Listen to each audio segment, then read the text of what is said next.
Donc bonjour à toutes et à tous, bienvenue dans ce point hebdomadaire du groupe parlementaire de la France Insoumise. Évidemment, je commence par la situation internationale qui nous inquiète toutes et tous terriblement après les frappes états-uniennes où à la fois Netanyahou et Trump mettent l'humanité en danger. Et cet accord de cessez-le-feu qui apparemment serait advenu cette nuit. Évidemment, s'il y a un cessez-le-feu, nous nous en réjouissons. Mais je veux redire avec force qu'il n'est pas possible que Trump fasse sa propre loi, décide qui il bombarde en violation totale du droit international. Je rappelle par ailleurs que bombarder des installations nucléaires comporte un risque énorme et cela s'appelle des crimes de guerre avec des risques de contamination pour la population iranienne notamment, et que nous sommes très inquiets de voir que face à la généralisation du risque de guerre au Proche-Orient, on retrouve les mêmes propagandistes de guerre qu'en 2003 qui nous parlent évidemment de la bombe atomique dont toutes les agences de renseignement, CIA comprises, expliquent qu'elle n'existe pas, tout comme en 2003 on nous parlait des armes de destruction massive. Nous sommes très inquiets de voir certains invoquer le changement de régime comme si un peuple se libérait sous les bombes étrangères. Et je veux notamment citer ce qu'a dit quelqu'un qui n'est absolument pas insoumis, l'ancien ambassadeur de France en Israël et aux États-Unis, Gérard Haro, qui disait la semaine dernière: le raisonnement selon lequel le régime iranien serait atroce, abominable, c'est celui qui a été tenu contre l'ancien président irakien Saddam Hussein en 2003. Il serait abominable, donc il fallait le renverser. Donc on n'en avait rien à faire du droit international. Ça a coûté 1 million de morts en Irak et l'Irak est toujours déstabilisé. Et je rajoute que de cette déstabilisation est né Daesh. Donc nous savons ce que produisent ce type de violation du droit international et nous voulons nous réaffirmer que nous nous tiendrons toujours aux côtés de l'ONU et qu'il n'est pas possible de s'affranchir à ce point du droit international.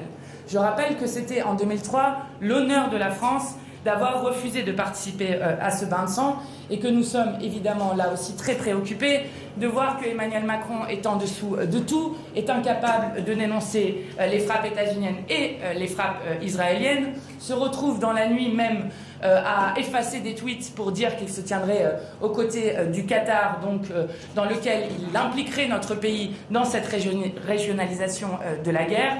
Et évidemment, il n'est pas possible qu'un homme tout seul puisse décider de la place de la France, avec en plus une rupture avec les positions qu'a tenues la France pendant des années.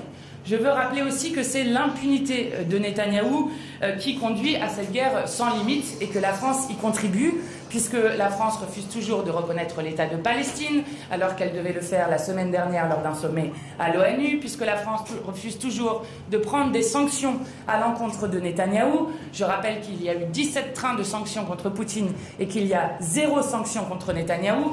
La France refuse toujours un embargo sur les armes et plusieurs de vos collègues et des associations ont démontré encore récemment que le flux de composants d'armes de la France vers l'extrême droite de Netanyahou est continu et la France refuse toujours d'agir pour la suspension de l'accord d'association entre l'Union européenne et Israël. Je le rappelle parce que nous ne devons pas détourner les yeux de Gaza. Encore hier, 21 personnes ont été tuées et 150 blessées dans des distributions alimentaires qui deviennent des pièges mortels et qui laissent les Palestiniens devant des choix impossibles, c'est-à-dire mourir de la famine utilisée comme arme de guerre ou mourir d'une balle lors des distributions alimentaires organisées par Israël et par les États-Unis. Donc, nous avons demandé un débat 50-1 depuis maintenant 10 jours, débat suivi d'un vote. Il y a 10 jours de cela, donc vendredi, il y a 2 semaines, nous avions demandé au nom du groupe parlementaire de la France Insoumise que l'Assemblée nationale puisse débattre de la position française, notamment en vue de sa faiblesse. Je rappelle que mardi dernier, le ministre en charge des liens avec le Parlement s'était engagé à ce que dans la journée, nous ayons une réponse. Puis finalement, il nous a dit que ce serait jeudi, après le Conseil de défense, que nous aurions une réponse. Et la surprise qui annonce vendredi qu'il y aurait un débat 50-1, eh bien c'est le président de la République, dont je voudrais quand même qu'on note que ce n'est absolument pas sa prérogative. Et c'est la première fois, moi, comme présidente de groupe et comme députée en 8 ans à l'Assemblée nationale, qu'une demande de débat suivie d'un vote 50-1 n'a pas été suivie d'une réponse officielle de la part du gouvernement. Alors on nous a annoncé de manière du coup officielle, mais sans réponse officielle, lors de la conférence des présidents, que ce débat se tiendrait mercredi à 21h30. Évidemment, nous pensons qu'il est important que l'Assemblée nationale puisse en débattre, mais nous regrettons profondément qu'il n'y ait aucun vote sur, là encore, la position française. Et je termine par avoir une pensée pour les proches, mais aussi pour Cécile Collère et Jacques Paris, qui sont toujours prisonniers en Iran. Et je rappelle que là aussi, il y a eu des frappes sur la prison d'Evin, ce qui est évidemment inacceptable et insupportable et qui met en jeu la vie des otages français. Donc nous continuerons sur la ligne qui est ni Ramenei, ni Trump, ni Netanyahou. Et je veux redire qu'il faut faire respecter plus que jamais le droit international. Et la France est en train de se faire effacer sous le bruit des bombes, puisque la France n'a plus aucune voix qui porte dans la région et ne reprend pas sa place de puissance non alignée. Ensuite, l'autre actualité importante du jour, c'est évidemment la mascarade de conclave qui, après 116 jours de débat, s'est enfin terminée. Comme nous l'avions prédit, avec un droit de veto du MEDEF, ce conclave se termine sans accord et montre que la méthode Bayrou est un échec monumental qui visait uniquement à se sauver de la censure en février dernier. Alors j'ai vu la tentative de Bayrou de sauver sa peau une dernière fois en disant, en parlant d'une réunion de la dernière chance, mais je veux quand même rappeler le calendrier parce que je crois qu'il est assez éclairant. Décembre 2024, les socialistes se prononcent pour la suspension de la réforme des retraites, plus pour la mise en place d'une conférence sociale préalable à l'abrogation. En janvier 2025, les socialistes acceptent le conclave sans suspension préalable de la réforme, à la condition que le Parlement ait le dernier mot. À ce moment-là, François Bayrou dit « si les partenaires ne s'accordaient pas, c'est la réforme actuelle qui continuerait de s'appliquer ». En février et mars 2025, Bayrou change les règles dans la lettre de cadrage du conclave. Et le 26 février, il écrit dans cette lettre de cadrage que les partenaires ne pourront pas laisser l'équilibre financier se dégrader. À ce moment-là, Force ouvrière quitte le conclave. Le 18 mars, Bayrou dit que la retraite à 62 ans, que le retour de la retraite à 62 ans n'est pas possible. À ce moment-là, la CGT quitte le conclave. Et alors que nous avons fait un vote il y a quelques semaines dans cette Assemblée, lors de la niche GDR, qui a réaffirmé qu'il y avait une large majorité parlementaire dans le pays, et alors qu'en avril 2025, il était encore démontré que 3/4 des salariés et 2/3 des Français sont toujours opposés à la retraite à 64 ans, nous redisons qu'il faut laisser l'Assemblée nationale voter et abroger immédiatement la réforme qui a volé 2 ans de vie aux Français et évidemment censurer Bayrou qui a utilisé ce conclave pour réhabiliter l'idée de retraite casino par capitalisation. Le groupe Insoumis a donc proposé hier soir à l'ensemble des groupes à gauche de l'hémicycle, conformément à la promesse que nous avions faite le 8 juin 2023, de tout faire pour abroger la retraite à 64 ans et de revenir à la retraite à 60 ans. Et conformément au programme du nouveau Front populaire qui portait dans ses premières mesures l'abrogation de la retraite à 64 ans, je rappelle le programme sur lequel nous avons tous été élus, nous avons donc proposé à l'ensemble de ces groupes de co-signer une motion de censure contre le gouvernement Bayrou. Et je veux redire ici que suite à cette motion de censure, toutes les oppositions à la réforme de Borne se retrouveront devant leurs responsabilités, car ne pas censurer Bayrou, c'est laisser s'appliquer le recul de l'âge de départ à la retraite à 64 ans. Et je pense que c'est faire œuvre de salut public que de censurer Bayrou et son gouvernement, puisque vous avez vu qu'on lit par exemple dans le Figaro que les macronistes seraient soulagés et disent eux-mêmes vivement la censure sur la censure de François Bayrou, et que nous avons devant nous le Premier ministre le plus impopulaire de la Ve République. Je termine juste par un dernier point qui est un point, je crois, très important, qui est la censure de la loi Attal par le Conseil constitutionnel. Le Conseil constitutionnel avait déjà, dans une décision précédente, expliqué que la question de l'intérieur supérieur de l'enfant était une exigence constitutionnelle. Et bien là, il vient de passer une autre décision importante en disant qu'il fallait faire primer l'éducatif sur le répressif, et donc en censurant bon nombre d'articles de la loi Attal. Nous sommes donc soulagés de cette censure, et je crois que ça doit être entendu comme un signal aux responsables politiques qui ne cessent de courir après l'extrême droite. Ça veut dire que derrière, pour la suite, ceux qui voudront s'en prendre aux droits fondamentaux et notamment à la justice des mineurs pourraient du coup être censurés de nouveau. Et je crois que c'est une bonne nouvelle, puisque la France a signé des conventions internationales qui l'obligent sur cette question, notamment la Convention internationale des droits de l'enfant. Et je le dis en passant parce que ça a été un silence assourdissant, puisque M. Attal et d'autres ne cessent de vouloir criminaliser les parents. Eh bien, je veux rappeler que le premier mauvais parent de ce pays, c'est l'État, puisque vous avez une petite fille qui s'appelait Aiden, qui avait 7 ans, qui était placée sous notre responsabilité collective puisqu'elle était à l'aide sociale à l'enfance dans une famille d'accueil et qui a été assassinée la semaine dernière dans cette famille d'accueil avec un état de dénutrition, des coups sur le corps, un bout de son oreille qui manquait, et il n'y a pas eu un mot du gouvernement pour cette petite fille.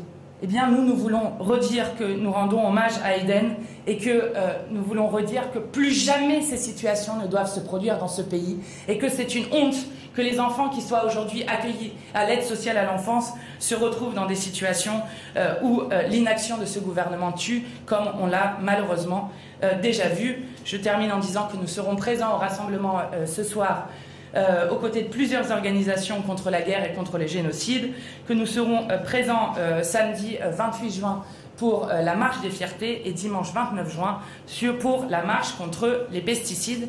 Et je vais laisser Aurélie Trouvé continuer sur la loi dite Grémillet. Merci, bonjour à toutes et à tous. Alors, un mot sur cette proposition de loi de programmation de l'énergie dite loi Grémillet, dont le vote solennel va avoir lieu cet après-midi. L'aboutissement de cette proposition de loi démontre le naufrage et la déconfiture de ce soi-disant bloc présidentiel, en réalité de cette minorité présidentielle. Nous arrivons à un texte de loi d'une bêtise ahurissante, vraiment, qui remet en cause à la fois la souveraineté énergétique du pays et les écosystèmes, qui est une catastrophe. Pourquoi on en est arrivé là d'abord? La première et principale raison, c'est cette déconfiture du bloc présidentiel, un soi-disant bloc, qui a été quasiment absent de tout l'examen de la loi, qui a été divisé, mais surtout c'est sur son amendement qu'est passé un moratoire sur l'éolien et le photovoltaïque. Je rappelle que l'éolien, le photovoltaïque, les énergies renouvelables, ce sont 100 000 emplois en France, et puis surtout qu'il n'y aura aucune souveraineté énergétique sans une montée en puissance des énergies renouvelables. Une proposition de loi qui aboutit aussi au scénario le plus nucléarisé, et ça c'est porté aussi par le gouvernement, le scénario le plus nucléarisé qui soit du réseau des transports électriques de France. Donc, si vous voulez, on a aujourd'hui une hyper-nucléarisation, mais avec du nouveau nucléaire qui n'arrivera qu'en 2040. En attendant 2040, on n'a plus de courant, en fait. On n'a plus de courant puisque l'éolien, le photovoltaïque, il y a un moratoire dessus, c'est déjà 20% des énergies renouvelables. C'est censé monter, y compris dans les scénarios de RTE, à une part beaucoup plus importante. Donc, ce qui vient d'être examiné, l'aboutissement, c'est simplement que nous n'aurons plus d'électricité produite en France, ou beaucoup moins, pas plus, mais en tout cas beaucoup moins, d'ici 2040, que nous devrons importer massivement des hydrocarbures d'un certain nombre de grandes puissances. Et quand on sait l'état actuel du monde, c'est juste suicidaire. Voilà l'aboutissement. Pourquoi on en arrive là également? Tout simplement parce que ce gouvernement est en dessous de tout et qu'au lieu de proposer un projet de loi avec un scénario global, cohérent, qui aurait permis d'examiner de façon intelligente la programmation sur l'énergie, eh bien, il s'est défaussé comme d'habitude sur un sénateur de la droite dure sénatoriale, qui ne reflète absolument donc des républicains qui à l'heure d'aujourd'hui n'est pas on va dire comme excessivement minoritaire dans l'Assemblée nationale. Donc il se repose sur un sénateur, donc c'est un sénateur en gros qui nous propose la feuille de route des 10 prochaines années et en réalité des siècles et des générations prochaines sur l'énergie, se défausse sur lui, donc arrive évidemment un texte qui est bancal, biaisé et in fine par en plus l'absence et la division de cette minorité présidentielle dans l'hémicycle, nous nous retrouvons avec un texte catastrophique. Donc voilà, la conclusion c'est évidemment qu'avec un tel gouvernement qui amène à une telle catastrophe, eh bien il est temps de changer de gouvernement. Merci Jean-Yves Raton. Bonjour, Jean-Yves Raton, député de La Réunion. Je voudrais parler un peu de la loi de refondation pour Mayotte. Effectivement, une loi très attendue, mais qui déçoit d'entrée. Et si il y a un certain nombre d'objectifs, mais malheureusement, ça reste très timide.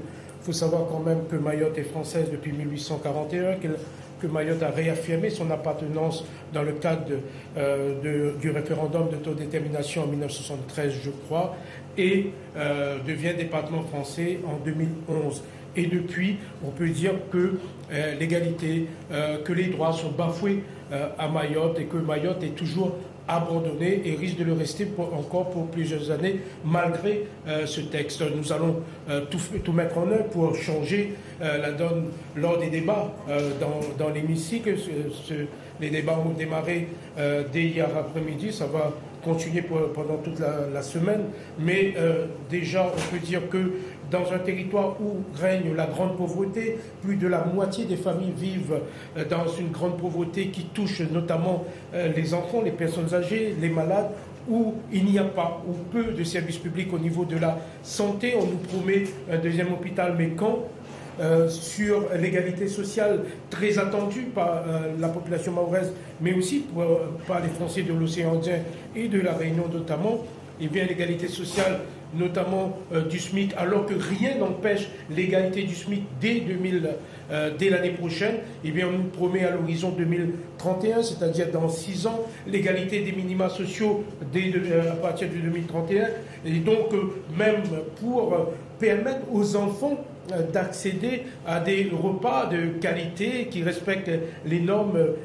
d'hygiène, de sécurité même, je dirais, et bien là encore, l'horizon 2031. Donc une population qui souffre énormément, où règne la pauvreté, où les enfants n'ont pas droit au minimum chaque jour, eh bien on nous renvoie à 5 ans, 6 ans et peut-être jamais. Donc pour nous c'est inadmissible. Nous allons exiger à travers un certain nombre d'amendes d'appliquer l'égalité sociale le plus rapidement possible et dès 2026, et on souhaite que les autres parlementaires nous suivent sur nos amendements. Nous ne serons pas seuls, je pense que les d'autres groupes aussi seront sur cette ligne, et vous dire aussi que Mayotte, c'est une population extrêmement jeune, très jeune. Les jeunes sont abandonnés là-bas et cette loi oublie presque la jeunesse de Mayotte.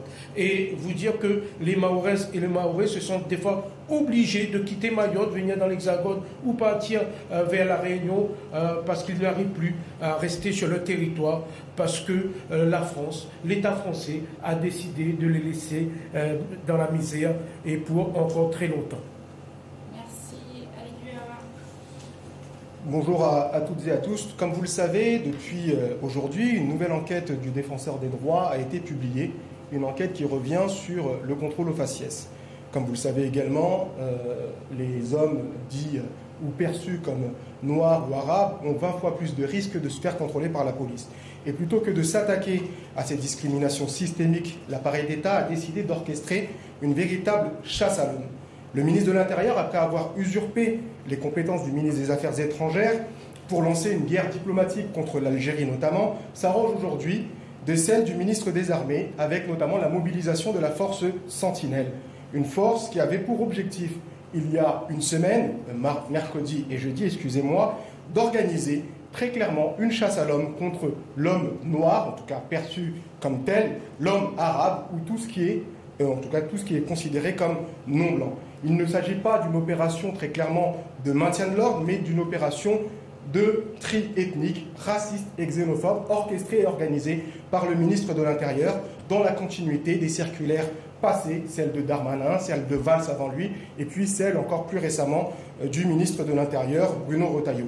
La même logique, les mêmes cibles, les quartiers populaires, les étrangers ou encore les réfugiés. Alors je le dis, jamais nous ne nous tairons face à l'institutionnalisation par le ministre de l'Intérieur de politiques racistes, discriminatoires et xénophobes. Avec la France insoumise et la gauche, en tout cas que j'appelle de rupture, nous finirons par censurer ce gouvernement illégitime et faire partir ce sinistre de l'Intérieur. Je vous remercie. Merci beaucoup. Daniel Obono. Bonjour à tous et toutes. Vous le savez, cette semaine se terminent les célébrations, les commémorations du mois des fiertés LGBT.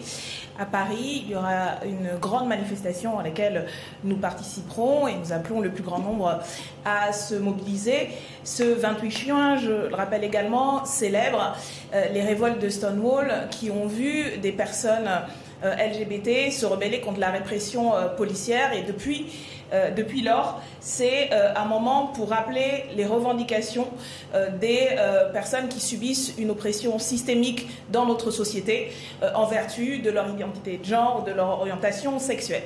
La France insoumise a toujours été aux côtés de celles et ceux qui luttent pour leurs droits et leur dignité, défend un programme pour l'émancipation et depuis que nous sommes à l'Assemblée nationale depuis 2017, nous avons porté l'ensemble de ces revendications dans notre bataille parlementaire à travers des propositions de loi, des amendements, des interpellations très nombreuses au gouvernement, dont l'action en la matière est plus que indigent quand on voit l'ampleur des oppressions et des discriminations que subissent les personnes LGBT et surtout depuis ces dernières années dans le contexte d'une véritable offensive réactionnaire de la droite et de l'extrême droite qui se sent pousser des ailes depuis notamment l'arrivée au pouvoir pour une seconde fois de Donald Trump qui a donné le la en signant parmi les premiers décrets d'ordre exécutif des décrets concernant les personnes exilées et des décrets concernant les personnes transgenres qui sont une des focalisations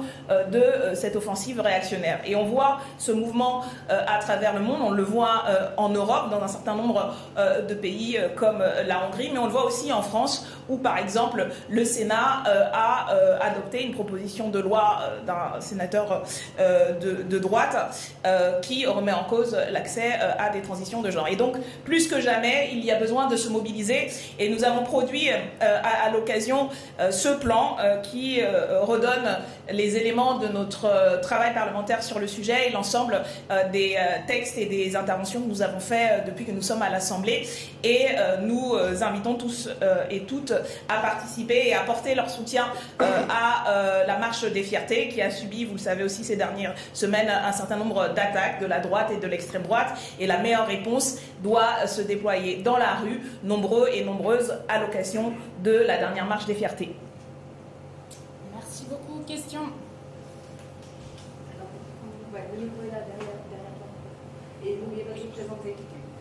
Bonjour, Adrien Brachy du Point. La semaine prochaine, Lucie Castet rassemble une série de forces de gauche pour œuvrer au rassemblement de la gauche, je cite. Est-ce qu'il y aura des membres de votre groupe parlementaire qui seront présents? Et en cas de chute de François Bayrou que vous appelez de vos voeux, est-ce que Lucie Castet est toujours votre candidate pour Matignon? Merci. Ok, on va en prendre plusieurs. Bonjour, Elisabeth Pine de l'agence Reuters. Une question sur la loi Grémillet. Si elle est rejetée cet après-midi, ce qui est possible, voire probable, quel est le devenir de cette loi selon vous? Est-ce qu'elle va en CMP? Comment ça, au regard des forces en présence, d'après vous? Merci. Bonjour. Vous allez déposer une motion de censure. Il se dit que le RN pourrait ne pas la voter. Qu'est-ce que ça dit, selon vous, du RN sur la question des retraites? Ok. Je commence sur Grémillet. Oui, bonjour, Frédéric Delpech, LCI TF1. Pour compléter la question de mon collègue, sur cette motion de censure, est-ce que c'est une motion de censure LFI que vous déposez et qui serait signée par d'autres groupes de gauche, ou est-ce que vous souhaitez que tous les groupes de gauche co-signent et fassent une motion commune? Ok, vas-y, commence. Bien, sur la loi Grémillet, en fait, c'est pas une procédure accélérée. Donc, si, en tout cas, l'examen parlementaire était complètement respecté par le gouvernement, ce dont je doute, ça irait en deuxième lecture au Sénat, puis en deuxième lecture à l'Assemblée nationale. D'accord ?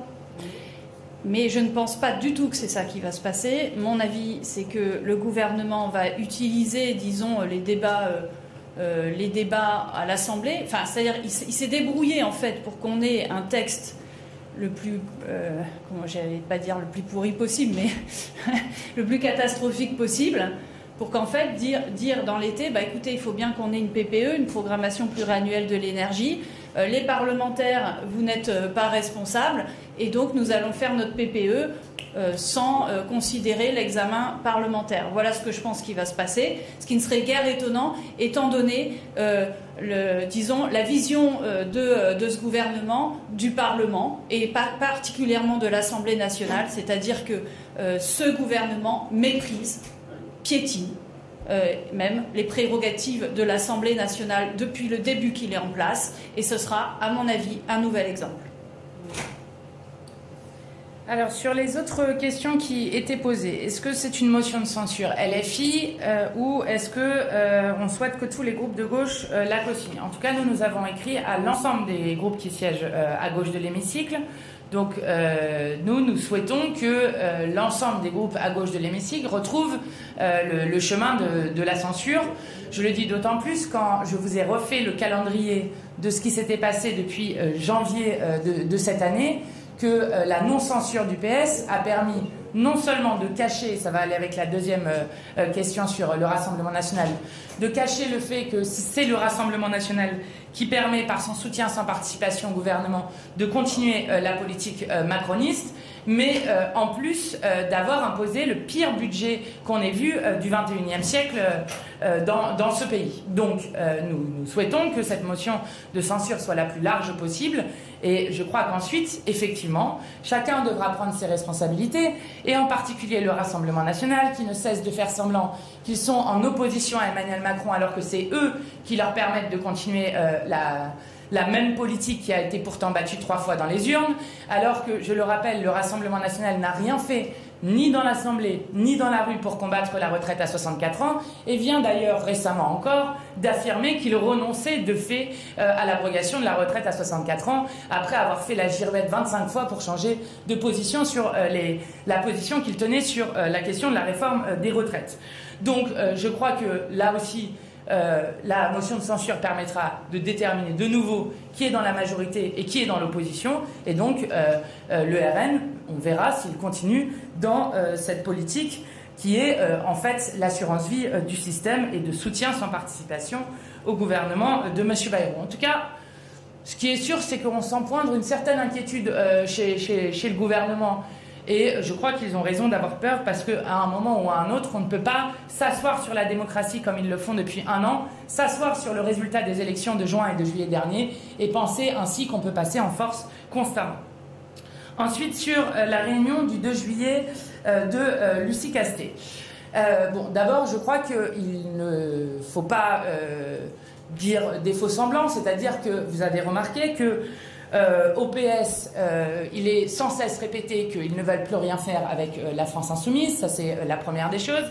Et la deuxième chose, c'est que nous ne participerons pas, et nous ne participerons jamais à je ne sais quelle tentative de faire une primaire où nous nous parlerions entre nous, alors qu'il faut parler à l'ensemble du pays et convaincre l'ensemble du pays autour d'un programme de rupture.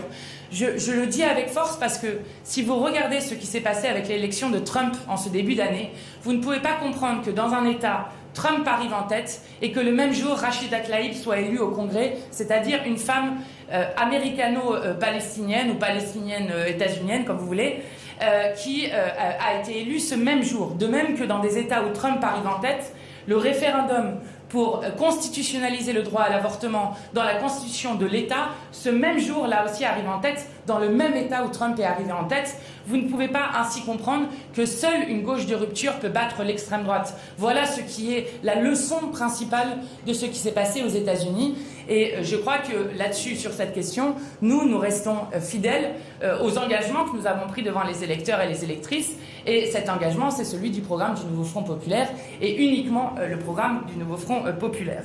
Quant à savoir si Lucie Castet, dans le cas d'une chute du gouvernement Bayrou, serait toujours notre candidate, je pense que la réponse est dans le fait qu'il y a eu une initiative qui ne vous a pas échappé il y a quelques mois, qui, de fait, liait Lucie Castet avec Marine Tourdelier. Et je crois que nous ne sommes pas tout à fait dans le cadre de ce que nous avions fait à ce moment-là. D'autres questions? Comment elle s'appelle? Comment elle s'appelle, l'initiative? Oui, Serge Faubert, nous gagnons, je crois. Vous faites référence à quelle initiative avec Marine Tourdelier? Alors, je vais retrouver le nom de cette initiative. Nous gagnons. Gagnons ensemble. Oui, enfin, l'initiative qu'elles ont pris toutes les deux il y a quelques mois. On va vous retrouver le nom, mais... Mais en quoi ça change quelque chose pour Matignon? Parce que je pense que nous étions... le Nouveau Front Populaire, c'était plusieurs composantes autour d'un programme. Quand vous allez avec une des composantes, ça change des choses.